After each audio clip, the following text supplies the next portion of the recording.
बातमी नाशिकमधून आहे। नाशिकच्या अंजनेरी या ठिकाणी हनुमान जन्मोत्सव सोहळा साजरा केला जातोय।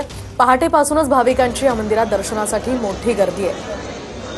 आपण पाहू शकतो या दृश्यांच्या माध्यमातून मोठी गर्दी इथे भाविकांची झालेली आहे।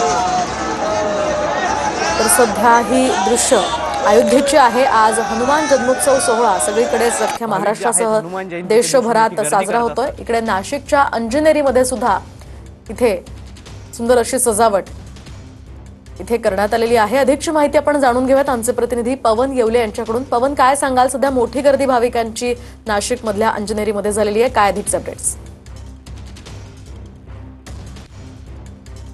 अंजनेरी या ठिकाणी हनुमानाचा जन्म झाला अशी आख्यायिका आहे आणि म्हणूनच हनुमान जयंतीच्या दिवशी अंजनेरी पर्वताच्या पायथ्याशी असलेल्या या मंदिरामध्ये भाविकांची मोठी गर्दी जी आहे ती आपल्याला झाल्याचं पाहायला मिळत आहे। या ठिकाणी नाशिकच नव्हे तर राज्यभरातील जे भाविक आहेत ते हनुमान जयंतीच्या दिवशी या ठिकाणी हनुमान जन्मोत्सव सोहळ्यासाठी येत असतात, हनुमंतरायाचं दर्शन घेत असतात। पहाटेपासूनच या ठिकाणी भाविकांनी गर्दी जी आहे ते केल्याचं आपल्याला या ठिकाणी बघायला मिळत आहे। दुसरीकडे जर आपण बघितलं तर हनुमंतरायाला मखमलीचा असा लाल पोशाख जो आहे तो देखील करण्यात आलेला आहे।